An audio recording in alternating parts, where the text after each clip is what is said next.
Hello, everyone, and welcome once again to the Temple Institute Parsha class. My name is Gedalia Meyer, and I'm podcasting from Ma'ale Adumim in Israel.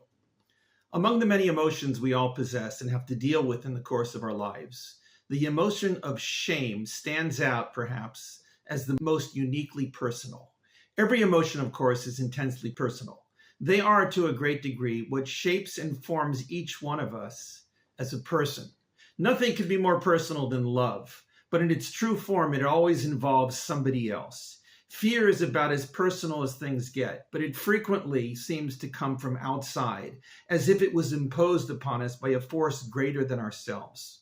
Pride is very personal, but it is an attempt to boost oneself in comparison to others. All other emotions contain some element relating to something other than oneself. Shame, in this regard, may be in a class by itself. Shame is the feeling that one has not acted in a manner befitting of their inner dignity. Nobody is forced to feel shame, but we feel it nevertheless. We could dismiss it with a wave of the mind, unlike the case with fear, and we sometimes do. But we frequently find that we want to hold on to that feeling as if we gain something by feeling bad about ourselves. This is so odd and so counterintuitive that we may wonder why we fall for it again and again. In what is probably the majority of cases, there is nobody else there to notice our shame. We simply burn with this intense sense of guilt or inadequacy and have nobody other than ourselves with whom to share our shame. The emotion of shame seems to begin in the early years of childhood. Perhaps it is a reaction to displeasing our parents or gaining some awareness that we exist as an independent person. It grows upon us through adolescence, reaching a crescendo in teen years when we tend to crave the approval of our peers and do not yet have the confidence to disregard the approval or the mocking of others. Perhaps we learn to overcome some of it as we grow into fully mature adults, but this is highly questionable. It is always there, lurking in the background and waiting to pounce on our defenseless and unsuspecting selves. It can hit us at any time when we are alone or in the presence of others. It remains potent until old age, never really diminishing until the powers of the mind begin to fade in earnest. Genuine dementia could be identified as the point at which we no longer feel shame. There is no question that shame has both advantages and disadvantages. The advantages are obvious. It tends to keep us in line, behaving in a way that we deem worthy of ourselves. But the disadvantages are equally apparent. It holds us back when we should have the willpower to move forward. It thus serves as both an overseer of our conduct and a paralyzer of our inner power. It cannot be identified as either a positive or a negative emotion. It somehow straddles the fence as a little of both. Shame is uniquely personal in that it requires nothing other than ourselves to become activated. We sometimes find ourselves dwelling in embarrassment over something that nobody else is the slightest bit aware of. This is so odd that it seems almost inhuman, but in reality, it is intensely human. We know ourselves better than we know anything else, and so we are conscious of our own shortcomings. But there is little question that shame which is exposed to or by others is even more embarrassing. Somehow, when others know of our problems, it is just too much to bear, and we have to either hide or to take out our shame in some other way. This week's Parsha is called Noach. It is another of the Parshas named after a person, and in this case, it is the most famous of those select few who have been given this honor. This, of course, is none other than the famous Noah of flood fame.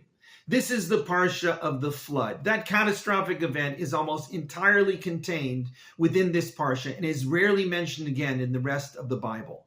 It takes up most of the Parsha since it is such a long and complex story. The fact is that the flood story began with the closing verses of last week's Parsha. There, Hashem declares to nobody in particular that human beings have become hopelessly corrupt and that they must be destroyed. Hashem's very human regret is described there, along with a feeling of grief that both God and humanity have failed to achieve what was intended. Hashem declares that both human beings and animals will be destroyed. The Parsha closes with the dramatic statement that, quote, Noah found grace in the eyes of Hashem. This week's Parsha takes things right from there. Now God tells Noah what will happen as a result of this drastic decision. Because Noah was unique among all people, he was selected with the unenviable burden of knowing about the flood in advance and in preparing to do something about it. He was commanded to build the famous ark to preserve some relic of life upon it. God told him that a covenant would be fulfilled through him, though it isn't immediately clear what this covenant was. Noah was to take 2 of each kind of animal with him onto the ark, a male and a female, and enough food to survive the flood. Next, Noah is told to take 7 pairs of each of the pure animals, those that would eventually be declared kosher to eat.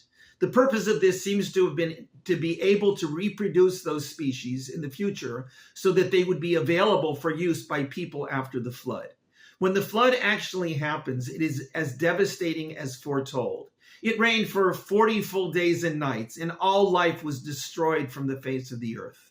The ark floated upon the floodwaters, which covered even the highest mountains. The waters lasted a total of 150 days, at which point fate again intervened to remember Noah and what he did. The waters slowly began to abate for another 150 days, until the ark landed in the region of the famous Mount Ararat. Noah sent out first a raven and then a dove to determine if it was safe to exit the ark. When the dove finally returned with an olive branch in its mouth, Noah understood that it was time to remove the cover of the ark and to look upon the surface of the earth. When Noah left the ark, the first thing he did was to bring offerings of the kosher animals to Hashem. This act brought Hashem to declare privately that the earth would never again be cursed to destruction because of the acts of human beings. They were flawed, but that was simply part of their nature. The covenant that had been hinted at earlier was then told to Noah. It was the covenant of the rainbow, declaring that a flood would never again destroy the earth. The rainbow of all things in creation was to be the sign of this covenant. Its sheer beauty and brilliance would remind even God that this covenant was sacrosanct. All life would never again be destroyed by a flood. Only the rainbow reminds us that we are here as a permanent fixture of the earth. When Noah and his family left the ark, his first project was to plant a vineyard. Why he did this is left unclear, but the result was both unexpected and inevitable.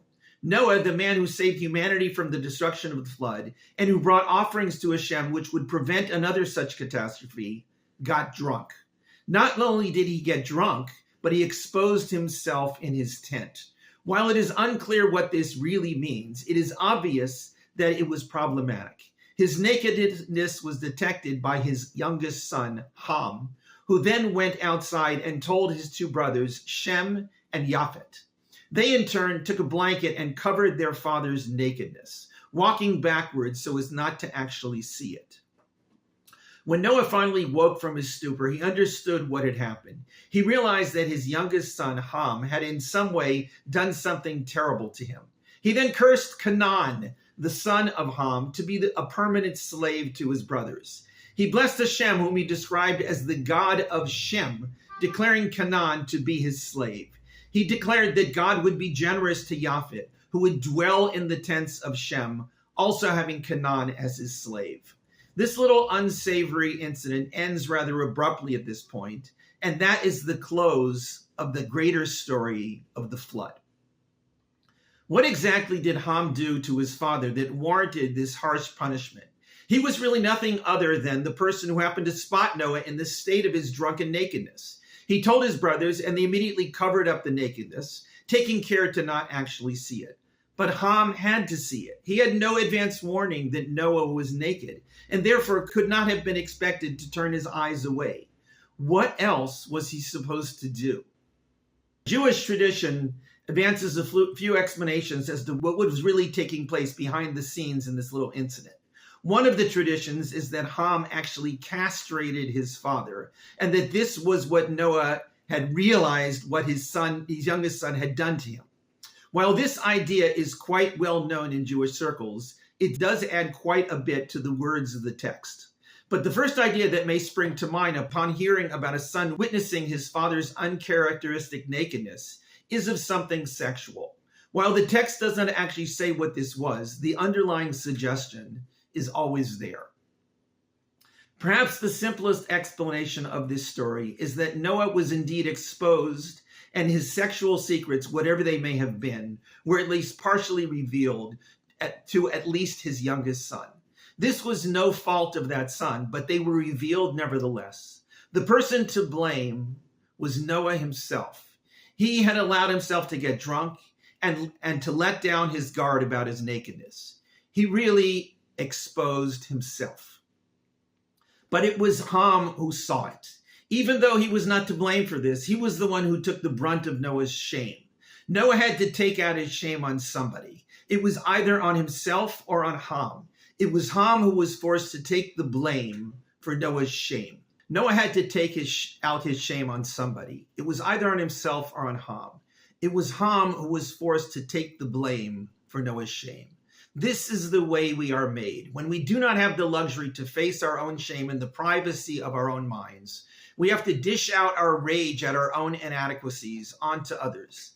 This was why Ham was cursed. It was his father's nakedness that brought the shame upon Noah, but it was Ham who had to bear the burden of that shame. It would be nice if we could all manage to deal with our inevitable shame in a personal and private way, living with it and growing from it, and not blaming it on someone else. But we have no less an example than Noah, right after his heroic act of preservation from the flood, to show that this is not always to be the case. Dealing with shame in a responsible manner is the hallmark of a mature human being. But it takes a steady mind and a confident personality to be able to reach that lofty level. If only we could all get there. Shabbat Shalom.